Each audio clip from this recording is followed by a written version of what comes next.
سلام عرض ادب خدمت دوستان و فالووران محترم. دوستان امشب هم ساعت 3:48 صبح روز چهارشنبه خواستیم یه نمونه از ملک‌های افیک کارنیکامون که اصلاح نجات کردیم الاین وارداتی. دوستان خواستم سطح تخم‌ریزیشو، اینم یک کندوی 3 طبقه، خواستم سطح تخم‌ریزیشو آرامششو، دوستان این جمعیتش سطح تخم‌ریزیش یک دست و یک نواخت هم تو سیمشکی، اینم سطح آرامش زنبور. دوستان نیازی به گفتن نیست، اینم از نهرهای با کیفیت. ما نه زنبور ولی کردیم رو خودمون معروف شیم، زنبور مو خودش حرف میزنه.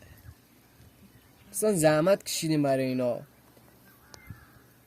فقط خواستیم که خودتون حمایت کنید. دوستانی که دنبال ملک‌های با کیفیت میگردن، اینم ملکه رو بهتون نشون بدم.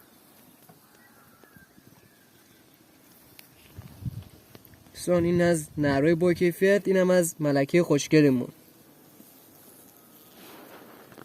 دوستان 5 تا کندو داشته باشید که از این 50 تا کندو براتون کار بده. شکر کیلو 60 تومن. به اینا یه ذره خوراک ندادیم، امسال هم خشکسالیه. اینم ملکه همون کشتی تایتانیکن. اینم از آرامش زنبور و سر تخم‌ریزی و عسل آوریش. دوستانی که دنبال کیفیت میگردن، دوستانی که کار مار دیدن، خودشون حمایت کنن و برای همکارانی که واقعا دنبال نژاد خوب میگردن، تو هر جا باغ، خونه، آپارتمان، ویلا، هر جا خواستن نگه دارن بتونن با خیال راحت نگه دارن. دوستان این پست ما رو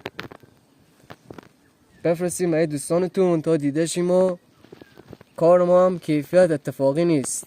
دوستانی که احتیاج داشتن از این نوع ملک‌ها، چه باکره چه جفت خورده چه کندوی سقابی، براشون در اسرع وقت براشون ارسال کنیم.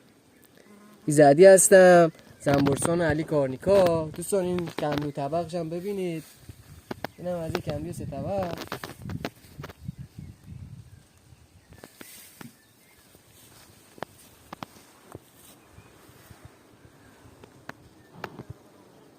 واقعا لاینن ها.